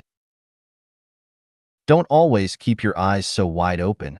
Let me ask you, 100 years from now, what will be yours? To understand worldly conflicts and calamities, listen to the sound of the butcher's door at midnight. Do not just complain about your own illnesses and disasters. Also observe how many lives have perished under your blade. Resentment towards others is a significant loss for yourself. Everyone has life, but not everyone understands or cherishes it. For those who do not understand life, it is a form of punishment. Those who think they possess wealth are actually possessed by wealth. Attachment to emotions is the source of suffering. Letting go of attachments will bring freedom. Taking things as they are is not about being passive or complacent, but about doing what you can and accepting what you cannot control. Do not be overly certain of your own views, as this will reduce regret. When you are honest with yourself, no one in the world can deceive you. Using means that harm others to cover up your own flaws is shameful. People in the world must be accountable to the law. Practitioners must be accountable to the law of cause and effect. When you're poor, offer your physical efforts in service, such as cleaning, watering, or moving things. This is also a form of giving. A person who is full of jealousy, lacks honesty, and speaks unkindly cannot be considered a person with a proper appearance. Quietly caring for and blessing others is a form of intangible giving. Tell more jokes and approach life with humor. This will make life easier. The way to interact with others is through boundless tolerance. Do not attempt to guess others' thoughts without wisdom and experience. It often leads to mistakes. To understand a person, simply check if their starting point and destination are the same. This reveals their sincerity. The truth of life is hidden in the mundane and flavorless. Not bathing and applying perfume will not make you smell good. Reputation and honor come from genuine talent and virtue. True virtue naturally emits fragrance. Instead of rejecting established facts, it is better to accept them. This is called accepting fate. The Buddhas and Bodhisattvas only bless those who are willing to help themselves. Adversity is a necessary process for growth. Those who bravely face adversity will see their lives flourish. Be grateful to those who point out your faults. Those who consider others will never feel lonely. If you can identify your own faults with the same accuracy as you see others' faults, your life will be extraordinary. Forgiving others is like creating space in your heart for reflection and growth. Time will pass, so let time carry away your troubles. If you insist on taking simple matters seriously, you will suffer. Those who constantly twist the goodwill of others are beyond redemption. People are not inherently bad. They just have habits. Everyone has habits, some deeper than others. If someone genuinely seeks the Tao, forgive them. Do not label them as bad people. Telling one lie requires concocting 10 more to cover it up. Why go through such trouble? In reality, those who love beauty are simply in love with themselves. No one is immune from slander, and no one is forever praised. When you speak too much, people will criticize you. When you speak little, people will criticize you. Even when you are silent, people will criticize you. In this world, no one escapes criticism. Those who merely praise and admire us are not true teachers. The real wise ones are those who can point out our mistakes, guide us in the right direction, and help us improve. It is through them that we can truly progress. What you currently have will become someone else's upon your death, so why not give it to those who truly need it now? Practicing for the sake of praise is like a flower trampled underfoot. Living a day in vain, doing nothing, is like committing theft. Being able to humble oneself is true nobility. Making many connections means not hurting anyone. Silence is the best response to slander. Respecting others is a way to dignify yourself. Having a selfless heart means having everything. Hatred can never resolve hatred. Only compassion can resolve hatred. This is an eternal truth. Accepting fate is better than complaining. For unchangeable facts, accepting fate is the best solution. Do not let the delusion of others trouble you, and do not let their ignorance cause you suffering. If others speak ill of you, do not get angry or upset. If they speak well of you, do not be overly pleased. There is good within the bad and bad within the good. It depends on how you use it. Even if you are clearly in the right, yet others adamantly claim you are wrong, you should still seek their forgiveness. The essence of practice lies in enduring all things and advancing in spite of apparent unfairness. Even when you are undeniably correct, seeking forgiveness from others is a part of the practice. When your mistakes are revealed, do not lose your temper. Arguing or complaining will not hide or overcome your flaws. Do not always feel unfortunate. There are many more suffering people in the world than you. The foolish person always wants others to understand him. The wise person works hard to understand himself. If you always consider others to be right and yourself wrong, you will have fewer worries. Coming into this world is incidental, but leaving is inevitable. Therefore, you must remain constant in the face of change and adapt to change while remaining constant. Compassion is your best weapon. Only by facing reality can you transcend reality. Conscience is the most impartial judge. You can deceive others, but you can never deceive your own conscience. Those who do not know how to love themselves cannot love others. Studying Buddhism is essentially learning how to be a person. When a virtuous person practices wrong methods, the wrong methods become correct. When a wicked person practices correct methods, the correct methods become wicked. Everything is created by the mind. Sometimes we need to calmly ask ourselves what we are pursuing and why we are living. Do not distance yourself from close friends over minor disputes, nor forget great kindnesses over minor grievances. Being brave and accepting others' criticism helps adjust your own shortcomings. Be grateful for what you have and for what you do not have. Compassion is to always consider others' perspectives and to act for their benefit. Learning Buddhism is not about seeking solace in death, but about living freely and transcending in the present moment. The Buddha never forces others to do what they dislike. He only teaches what is good and what is bad. Good and evil are for oneself to choose, and life is for oneself to manage. Letting go means removing your discriminative mind, sense of right and wrong, gain and loss, and attachment. Speak without hostility or harm, do not boast about your own abilities, and do not broadcast the faults of others. This will naturally turn enemies into friends. Those who frequently point out others' faults are often not good themselves, as they do not take the time to reflect on their own behavior. Disputes arise every day. If you don't listen, they naturally disappear. Disputes arise every day. Even if you don't listen, they still exist. Disputes arise every day. What will you do about it? True giving is to let go of your worries, anxieties, discriminations, and attachments. If you truly love someone, you must tolerate their flaws. To overcome the fear of death, you must accept the concept that everyone in the world will eventually die. Of all the patients, doctors find it hardest to treat themselves.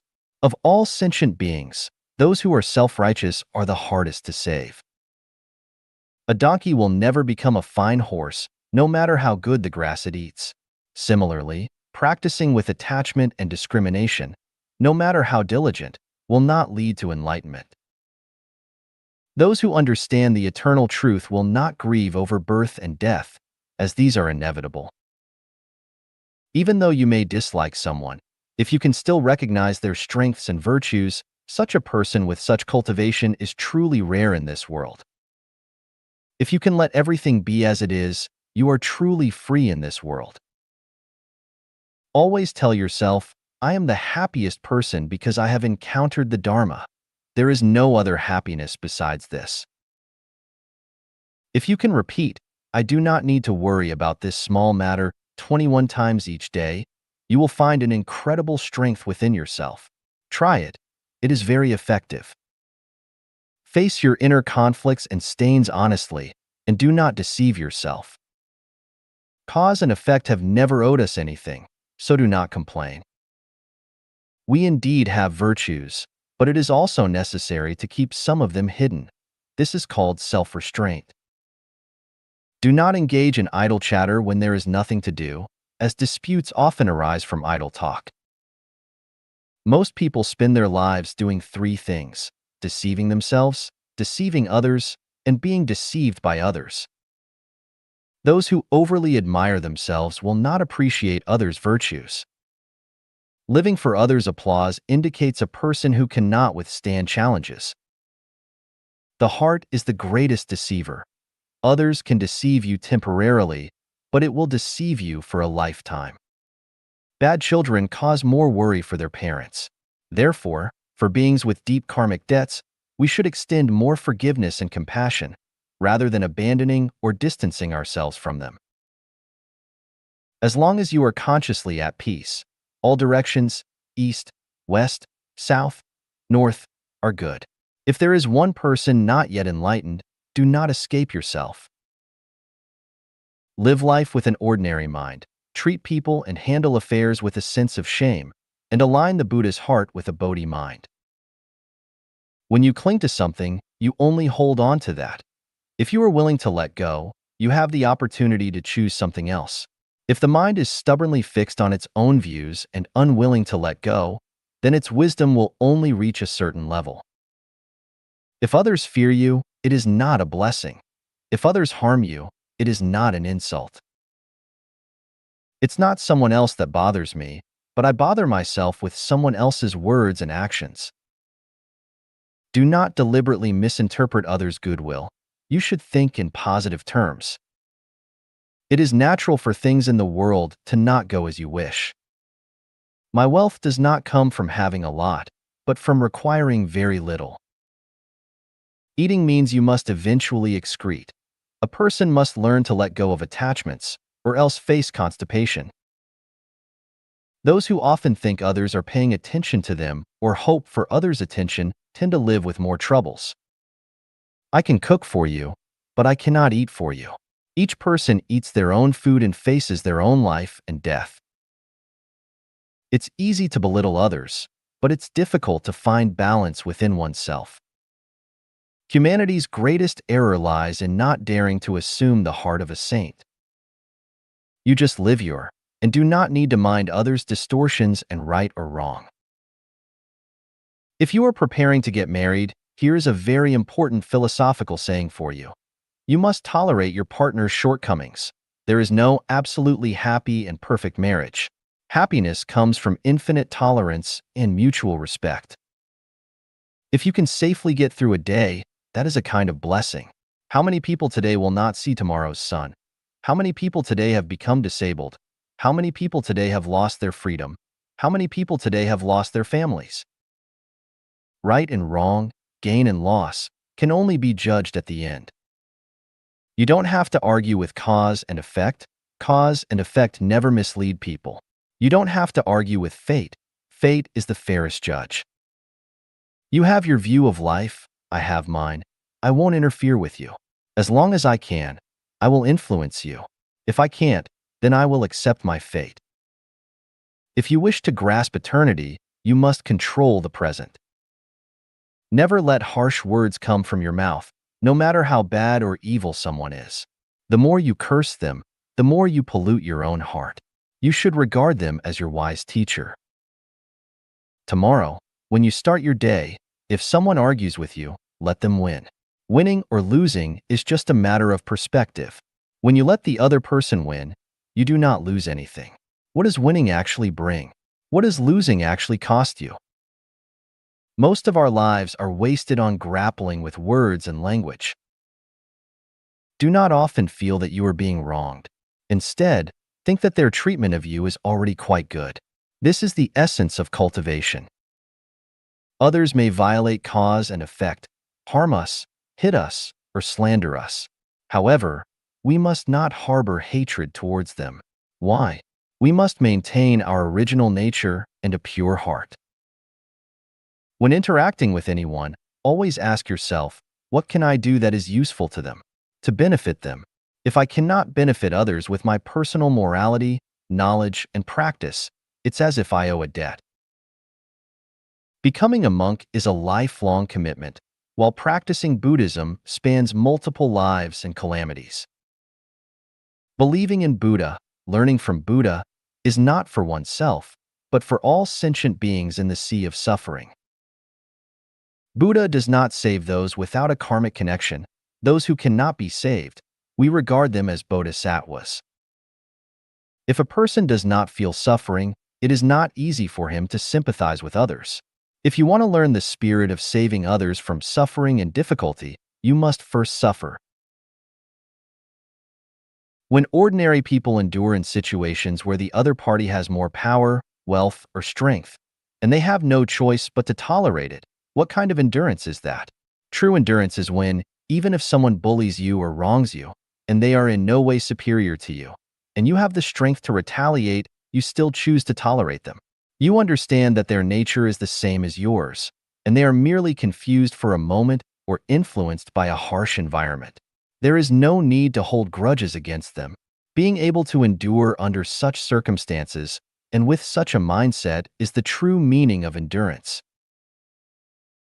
If we look at it from the perspective of many lives and calamities, then among all sentient beings, who has not been my parent, brother, sister, or relative? Who has not been my enemy? If we talk about grace, everyone has grace with me. If we talk about grudges, everyone has grudges with me. In this way, do we still have any difference between grace and grudge, kinship and estrangement? Considering wisdom and foolishness, everyone has smart times and also foolish times. Smart people may become foolish, and foolish people may also become smart. The worst person has also done many good things and will not always be bad. Good people have also done many bad things and may not always be good in the future. By reflecting on this repeatedly, the so-called grudges, kinship, wisdom, and foolishness, these many different concepts, will naturally fade away. This is definitely not chaos, nor is it ignorance of right and wrong, but rather to replace our biased views since the beginningless time with the concept of equality. The world was never yours to begin with, so you don't need to abandon it. What needs to be abandoned is all attachment. Everything is for my use, but not for my possession. It's better to forgive others yourself. Don't let others forgive you. When you face things with a troubled mind, you will feel that everything is an obstacle and the world will become ugly and hateful. If you want to be the dragon and elephant of all Buddhas, first be the horse and ox of all sentient beings. Although we cannot change the world around us, we can only change ourselves, facing everything with a compassionate heart and a wise heart. Abandoning the boat after you reach the shore. Xiefeng, does a billionaire still need to learn how to get rich? Of course not. Does a graduate student need to go back to high school to study the high school curriculum? Of course not. Do those who have become celestials and Buddhas still need to practice and cultivate the ways to become celestials and Buddhas? Of course not. Is there any need to carry the boat after crossing the river? Of course not. Once the deed is done, everything before its completion can be left behind. We must travel light. We have already traversed the path humanity has walked for thousands of years and are now moving into depths never before touched by mankind. Everything from the past must be left behind. With cars, we abandon ox carts and horse carts. With electric lights, we abandon oil lamps and gas lamps. Moving into palaces, we no longer need to keep the old, thatched huts. Upon entering the second home, we leave all worldly things behind. And upon entering the kingdom of heaven, even everything from the second home must be abandoned. Buddha Shakyamuni told us that the Dharma he taught us should be seen as a raft to cross the river, and once across, the raft should be discarded. Christ Jesus told us that old wineskins cannot hold new wine, and as the world changes like a game of chess, we need new thoughts, new thinking, and new methods to solve new problems. Do not cling to the past. Instead of being nostalgic, it's better to forge ahead. The universe is boundless, time and space are infinite, and the future of life has no endpoint. Life is always on a journey, and the scenery ahead is unheard of and unseen by us. No matter how wonderful the environment we are in now, we still need to break new ground, open new paths, and enter new realms, because joy is found in creation, not in enjoyment. Happiness is in giving, not in acquiring. Freedom is in constantly letting go, not in holding on to the old. Once we stop moving forward, we will inevitably begin to decline. If we are unwilling to let go of everything we have, we will inevitably become selfish and greedy. If we cling to the old ways and refuse to change, we will never have the chance to see unparalleled new phenomena and landscapes. Do not worry if the way forward seems unclear. When one door closes, 9 others will open. There is always a way provided by heaven. As long as we have faith in the greatest creator, the path ahead will be smooth and flat, without cliffs or precipices. The combination of 64 factors will create astronomical numbers of new things and new scenes. As long as our thinking is alive, everything is alive. As long as our thinking is flexible and harmonious, everything on the path of life will be a bright and sunny spring. We have already abandoned the boat and landed on the shore of the 1,000-year world copy. Since we, Chanyuan Celestials, have the wisdom, courage, determination, and perseverance to create a new lifestyle completely different from traditional thinking and living, we are confident and capable of creating an even more incomparable new life. Looking ahead at the life that is more beautiful, poetic, and picturesque, I cannot contain the joy and excitement in my heart. Dear ones, the breathtaking environment that will take our breath away lies just ahead, not too distant from us. Let us cast aside everything we no longer need from the past, and with a completely new mindset and stance, leave the boat behind and step ashore to savor the new sensations of a new world. Being free from material constraints, you become a celestial being. Xiefeng, eating, clothing, shelter, transportation, birth, aging, illness, and death are all manifestations of material constraints. If a person is no longer bound by material concerns, they will be free from the troubles, pains, worries, and fears associated with these aspects of life. And that is what it means to be a celestial being. Reflecting on our past and observing those around us, we discover that most people spend their entire lives toiling and laboring, with the majority of their time devoted to material pursuits: eating, clothing, shelter, transportation, birth, aging, illness, and death. We worry about what to eat, what to wear, where to live, and the inevitability of aging, illness, and death. We are almost entirely bound by material concerns, dominating our thoughts and consciousness, causing us to overlook completely the true purpose of coming to this world. The so-called material constraints do not mean that material possessions bind our thoughts and actions. Rather, it is that our consciousness falls into the trap formed by materialism. When we spend our entire lives pursuing and possessing material wealth while forgetting about the elevation of life, we are bound by materialism. For example, because we have physical bodies, we need to eat. However, eating is not the purpose of life. If we spend our days thinking about what to eat and working diligently to obtain food, then we are bound by food. Similarly, the purpose of earning money is to obtain more and better survival resources. But when our minds are consumed with thoughts of how to earn money and how to earn more money, then we are bound by money. In short, whatever we revolve around, we are bound by the things we revolve around. Freeing ourselves from material constraints does not mean rejecting material possessions altogether. It does not mean giving up food, housing, clothing, vehicles, medicines, tools, utensils, money, etc. Rather, it means that our thoughts, intentions, words, and actions no longer revolve around acquiring more material possessions and money, but instead revolve around something more enduring and eternal. Above the material world is the spiritual world. Above the spiritual world is the world of the soul. And above the world of the soul is the holographic world. Life is bound by what confines it, and life exists in that world. Life bound by materialism exists in the material world. Life bound by spirituality resides in the spiritual realm, and life bound by the soul resides in the world of the soul. People live in the material world. Celestial beings reside in the spiritual realm. Super celestial beings and Buddhas dwell in the world of the soul, while gods and the greatest creator inhabit the holographic realm. To become a celestial being, one must break free from material constraints and enter the spiritual world. To live in the spiritual world, one must possess nothing and no longer toil and labor for more and better material resources. In fact, there are many people in today's world who live in the spiritual world. Artists and scientists, for example, truly live in their artistic creations and scientific explorations, rather than in the pursuit of money and material goods. Monks and nuns in monasteries and Buddhist temples also live in the spiritual world. In the current space-time, almost all the Chanyuan celestials of the second home live in the spiritual world. They also strive to create material wealth, but this kind of creation is purely a natural behavior and an adjunct to life, not for the purpose of acquiring material wealth. Living in the spiritual world does not mean completely giving up the enjoyment that material possessions bring. Living in a villa is indeed more comfortable than living in an attic, and driving a luxury car is indeed more comfortable than driving a tractor. However, the greatest difference between life in the spiritual world and life in the material world lies in the fact that when people living in the material world live in a thatched hut, they will feel pain and anxiety because society's common values admire those who live in villas and look down upon those who live in thatched huts. It is difficult to find a wife and raise children when living in a thatched hut, so there will be countless worries and sorrows.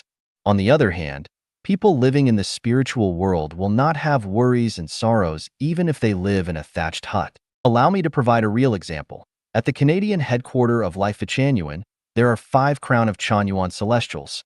They had a total income of only 100,000 Canadian dollars in 2023, which means each person received only 20,000 Canadian dollars for the entire year. The average annual income of individuals in Canada is over 43,000 Canadian dollars.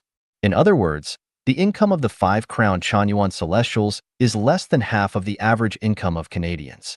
Now, ask yourself, are those Canadians who earn over $40,000 a year living comfortably, or are the residents of the Life Chanyuan, who earn only $20,000 a year, living more freely and contentedly? The answer is obvious. If a person earning a monthly income of less than $2,000, especially if they are renting a house, would find it difficult to survive. For example, in Vancouver, the monthly rent for a 1-bedroom apartment is no less than 1,600 Canadian dollars. If you earn 2,000 Canadian dollars a month and pay 1,600 Canadian dollars in rent, how can you live?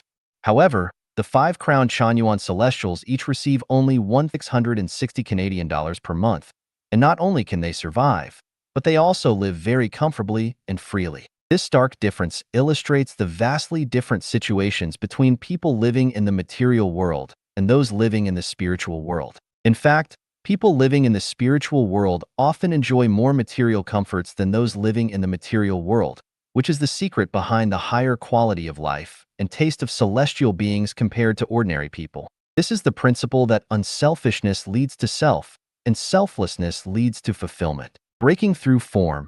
Advanced practice. Part 2. Dayform Buddha. Spinning oneself into a cocoon and then breaking out is a metaphor for spiritual practice.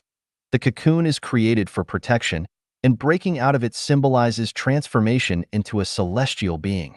Elementary practice is like spinning the cocoon. Intermediate practice involves nurturing new life within the cocoon, and advanced practice is about breaking out of the cocoon to achieve spiritual transcendence. All forms are like cocoons. In the beginning of learning, the cocoon provides protection, but after mastering the practice, one must break through the form. This is advanced practice, and it's worth trying to see if you can break through. Forget the Constitution and laws, forget all regulations and rules, forget all precepts and moral standards. In your heart, besides the concept of the greatest creator, everything else ceases to exist. No nations or ethnicities, no political parties or groups, no religious organizations, no family, no parents, no spouse, no children, no mentors or teachers, no guides, no masters, no enemies, no friends, no rivals, no relatives. The universe also ceases to exist. Time is gone. Space is gone. You are gone, and the material world has disappeared. Virtue, benevolence, righteousness, propriety, wisdom, and trust are no longer needed. Let your consciousness return to the original holograph. When you reach this stage in practice, you are a celestial being. If you do not break free from these constraints, you cannot unite with the Tao, act freely from the heart, or become a celestial being. A teacher assigns homework to students, and the students must complete it, but the teacher does not because they have already done it. Therefore, we must strive to become a teacher who no longer needs to do homework. A master gives disciples a series of requirements, precepts, discipline, and practice approaches, but the master is no longer bound by these requirements, rules, or approaches because they have transcended them. We must become the master of the master. The purpose of speaking and writing is to convey thoughts, feelings, and ideas. As long as the meaning is accurately expressed, the form can be varied. If one insists on using a rigid 8-part essay format, a lot of time and energy will be wasted on form, which is putting the cart before the horse. Practice and cultivation are meant to achieve a perfect life structure. As long as this goal is reached, any method is valid. If one focuses solely on forms like sit and meditation, reciting mantras, adjusting breathing, or meditation, it is like picking sesame seeds while ignoring watermelons. The purpose of affectionate love and sexual love is to experience happiness and joy. If it brings happiness and joy, any means can be used. If one insists on exploring reasons and methods, considering this and that, it falls into the trap of form, such as falling into the trap of marriage. Can one not enjoy affectionate love and sexual love without marriage? The purpose of wearing clothes and eating is to sustain the physical body. As long as the goal of maintaining life is achieved, any method is correct. If one insists on being meticulous about appearance or nutrition, it is wasting effort on trivialities. Is a woman considered a proper lady only if she has bound feet? Is a man considered a good citizen only if he has long hair? Is it only filial to decorate one's parents' grave elaborately? Is attending church the only way to be a Christian? Is shaving the head and burning dots on the head is the only way to show devotion to Buddhism? Is remaining faithful to one's spouse the only way to be a good wife? Is placing scriptures on one's head the only way to show respect for saints? Is kneeling and calling the emperor's name the only way to show loyalty? Is keeping a canary in a golden cage the only way to show affection for the bird? Any form is meant to constrain the ordinary people, not the true seekers of the Tao. Seekers cannot be concerned with forms or explore them. Once trapped by forms, one will be bound by them.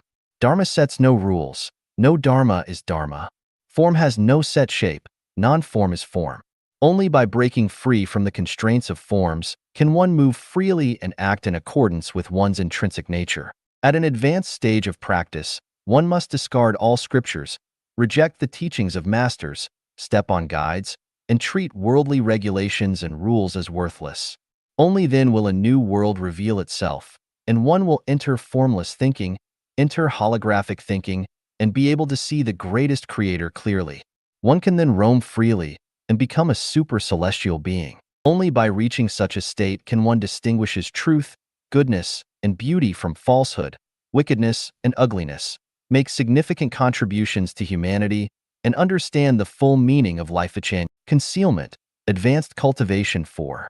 Deiform Buddha. As a child, I learned the meaning of invisibility from the story of the magic gourd told by my elementary school teacher. Later, I gained more insights into concealment and escape from works like Journey to the West and Investiture of the Gods. The nature of thinking is truly marvelous. Extraordinary abilities lie not in physical practice or posture, but in the practice of thought. I have successfully become invisible and escaped, so I know some secrets, though not within the material world. Invisibility is very easy. It's just a fleeting thought. The key to concealment and escape lies in mastering holographic thinking. A person's ability is determined by their thinking. As long as one's thinking is superior, the difference between individuals is as vast as the sky and the earth. Why do I seem arrogant? It's because I know what others are thinking, what they are going to do, and the boundaries of their thoughts, while others cannot know what I am thinking, what I am going to do, or the boundaries of my thoughts. Let's review my classification of thinking: material thinking, imaginal thinking, associative thinking, elusive thinking, visualized thinking, taiji thinking, formless thinking, and holographic thinking.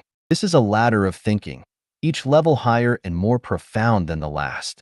A person can compress themselves into a single cell and complete this in an instant. In the same limited space, the greater the energy, the more formless it becomes. The smaller the energy, the more tangible it is. A mountain is a mountain, but if the energy of a mountain is compressed into a matchbox, the mountain becomes invisible. To become invisible, one can either compress themselves into a cell or absorb the energy of the entire earth. Is it difficult? Not really. The key lies in the transformation of thinking. This game is actually quite fun. If you have some free time, it's worth playing around with. Entering others' minds. Advanced Cultivation 1. Deiform Buddha. Cliff Baxter, a polygraph expert from the U.S. Central Intelligence Agency, CIA, discovered the following secrets through experiments with plants.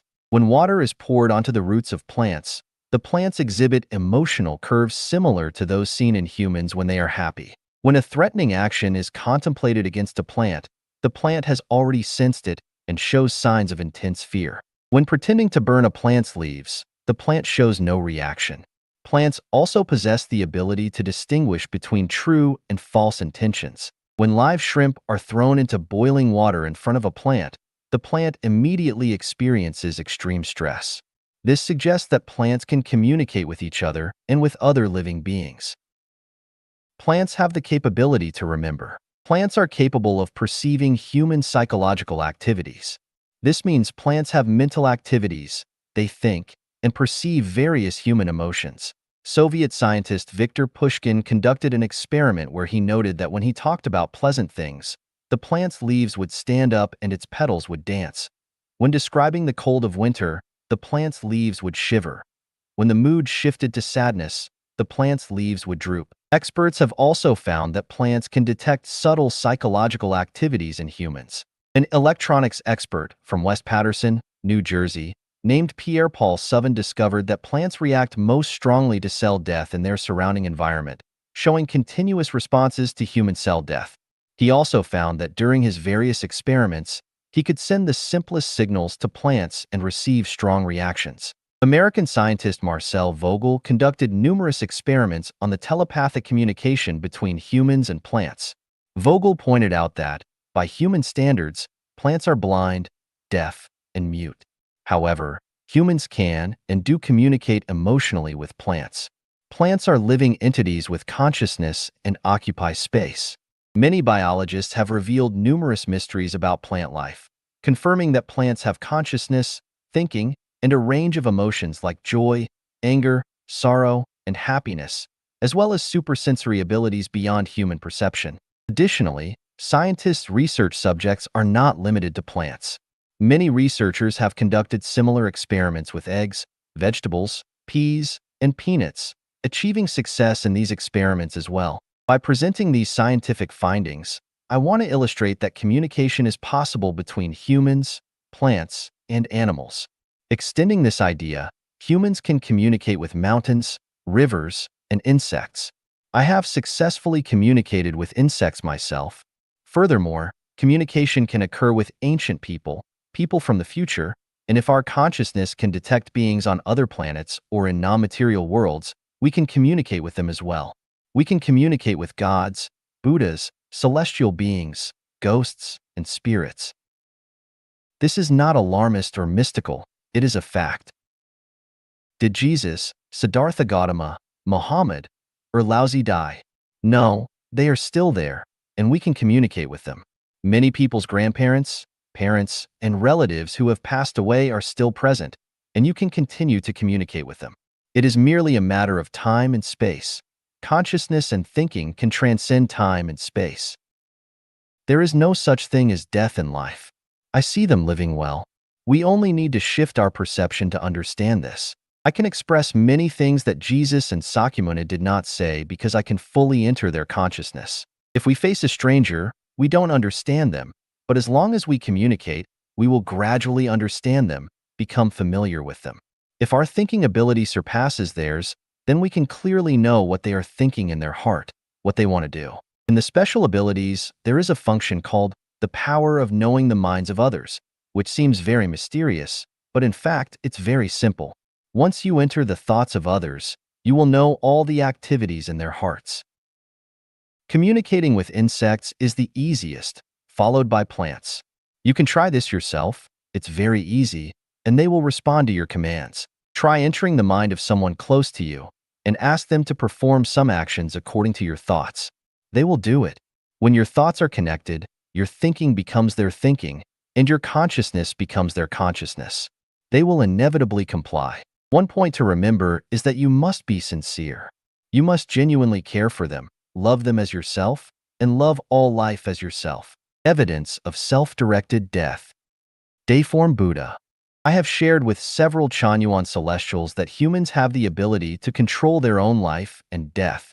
If necessary, death can be completed through the power of the mind. However, before death, one must be clear about where to go afterward. When you thoroughly understand the heavenly realm you should reach and have repaid all debts of the human world, after resolving all earthly attachments, you can decide the time to leave the human world at any moment. This may sound incomprehensible and incredible, but it is indeed true. As for how to control death, it involves the secrets of Life Chanyuan and will not be disclosed now, but you can gain insight from the facts below. Older Chanyuan celestials should contemplate this issue carefully, read this article seriously, and seek a perfect conclusion in their practice and cultivation. The selected article below includes a story about a white mouse, illustrating that life only holds hope when a direction is determined. Life Chanyuan has clearly pointed out the direction of life and revealed the principles of understanding one's destination after death and how to reach the ideal shore through the 8 levels of thinking and the 8 major mysteries of life. This should be deeply contemplated. Evidence from science. Where does the human mind come from? Can the mind be naturally produced within the human body? For a long time, people believed that the mind was naturally produced by the brain. To answer how the human mind differs from that of animals, it was necessary to find the fundamental differences between the human brain and animal brains. Many scientists devoted their lives to seeking evidence, but later scientific research proved that much of this evidence was flawed. The average weight of the human brain is about 1,000